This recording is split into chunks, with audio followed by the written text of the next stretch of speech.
अकेले किया था इस आंदोलन की शुरुआत और 2014 से लेकर आज 2025 है, 25 चल रहा है।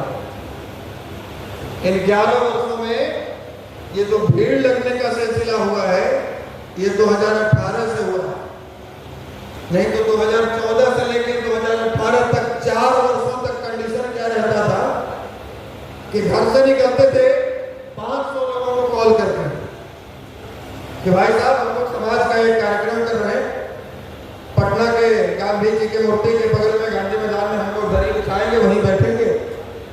500 लोगों को कॉल करके आते थे और जब वहां पहुंचते थे तो कभी 5 आदमी, कभी 10 आदमी, कभी 12 आदमी होता। एक दो बार में कोई थक हार कर छोड़ देते। हमने 4 वर्षों में 400 से अधिक बैठके इसी प्रकार से की, कभी 10 लोग, कभी 20 लोग, कभी 50 लोग। तो आज तो कम से कम उससे ज्यादा लोग हमारे मंच पर बैठे हुए हैं, इसलिए हमको इस सब की चिंता नहीं, हमको इसकी चिंता नहीं। हमको ये भी चिंता नहीं है कि हमारा टिकट कट जाएगा भीड़ कम थी, हमको ये कोई चिंता हुई नहीं, क्योंकि देखते हैं लोग पूछते हैं कि आप विधायक कब बनेंगे, आप सांसद कब बनेंगे, आप सदन में कब जाएंगे। हमने कहा कि हम तब जाएंगे जब सांसद बनने की और विधायक बनने की हमसे ज्यादा जरूरत हमारे समाज वालों को होगी, तब हम विधानसभा पहुंचेंगे। नाम कमाना था कमा लिया। बिहार का कोई ऐसा कोना नहीं है, झारखंड का कोई ऐसा कोना नहीं है, उत्तर प्रदेश का कोई ऐसा कोना नहीं है जहां कुमार लोग नहीं जानता है। बहुत सारे विधायक सांसद ऐसे हैं जिनको लोग नहीं पहचानता, उनके संसदीय और विधानसभा के बाहर कोई ऐसा सम्मान नहीं जो इस आपके भाई ने, आपके बेटे ने पाया नहीं पूरे भारत में घूमकर। तो आखिर सांसद विधायक क्यों बनना चाहते हैं भैया? हम भूखे तो मर नहीं रहे, 2 वक्त की रोटी हमको मिली, मुझे कोई दिक्कत नहीं है। नाम के लिए और सम्मान के लिए, तो वो दोनों चीज हमको मिला है। अब यदि आपकी जरूरत है कि विधानसभा में कोई हमारा बात रखने वाला हो, जब हमारे अधिकारों की बात नहीं हो, जब हमारी हकदारी हो, जब हमारे खिलाफ कोई कानून बने, तो कोई मर्द उस विधानसभा में खड़ा होकर ये जोर से चिल्लाकर कहे कि हम सवर्ण भी इस देश के वासी हैं और हमारे खिलाफ कानून बनेगा तो हम चुप नहीं बैठेंगे। ये जरूरत समाज को होनी चाहिए, ये जरूरत समाज को होनी चाहिए।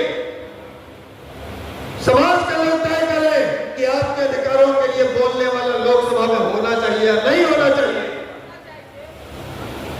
होना चाहिए तो ये आपके ऊपर छोड़ते हैं, ये आप तय करें कि कब भेजना है ऐसे लोगों को। हमें बहुत विधायक और सांसद बनने की जरूरत नहीं है, बहुत ज्यादा उसके लिए हम किसी पार्टी या किसी नेता का तलवार चाटने वाला भी हम रखते नहीं।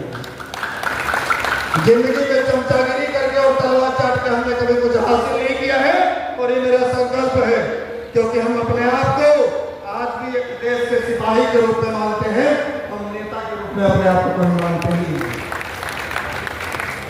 हम एक सैनिक हैं और जब भी बात करेंगे तो छाती ठोक कर बात करेंगे, हम गर्दन झुका कर बात करने वाले हैं। जब भी बात करेंगे तो हम किसी की हकदारी की बात नहीं करेंगे, हम किसी वर्ग का विरोध नहीं करेंगे, हम किसी जाति का विरोध नहीं करेंगे, लेकिन हमारा विरोध कोई करेगा तो वो कभी बर्दाश्त भी नहीं करेंगे। और ये आपके ऊपर निर्भर करता है कि आप हमको कहां देखना चाहते हैं। हमको जितना पाली उतना जीवन में कभी सोचे नहीं थे, कभी इतना सोचे नहीं थे। बताइए, एक सेना में सिपाही की नौकरी करने वाला इतना सम्मान पाता है? कभी सोचे नहीं थे।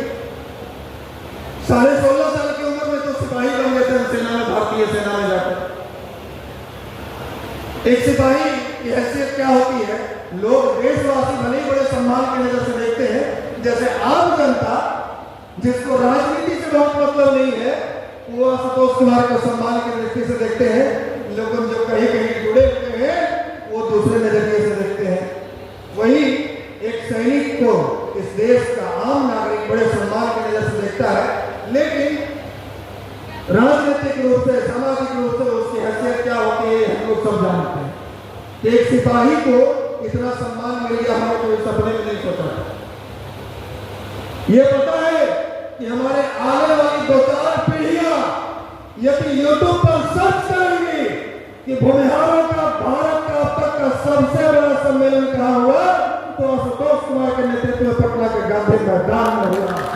ये आने वाली 2-4 पीढ़ियां सर्च करेंगी तो गूगल और यूट्यूब यही बताएगा। यह जानते हैं,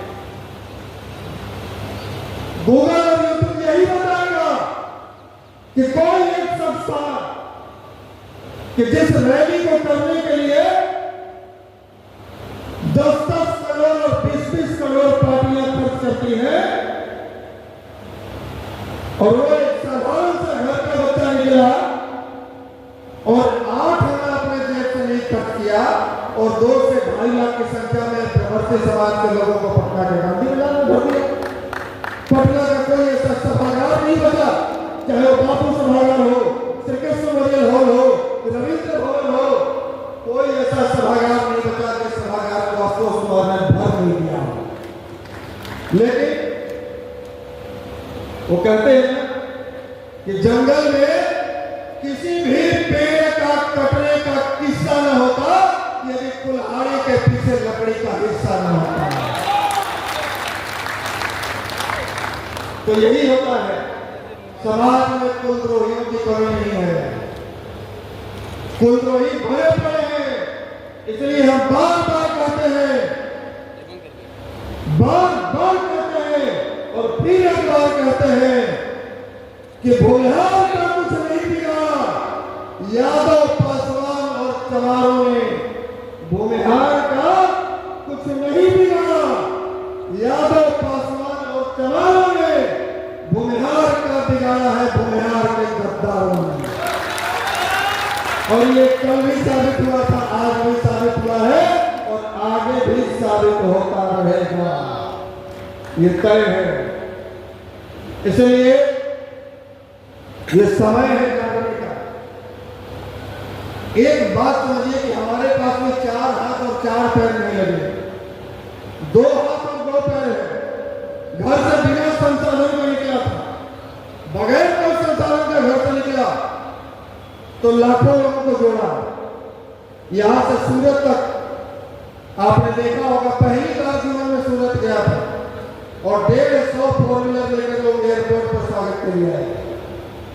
पहली बार इंदौर गया, हजारों की संख्या में लोग वहां से बाइक से रिसीव करके फोर व्हीलर से लेकर गए। कई ऐसी जगह जहां पहली बार गया और इतने सारे लोग, जब एक अकेला शख्स बगैर कोई संसाधन के घर से निकलता है तो इतने लाख लोगों को जोड़ देता है।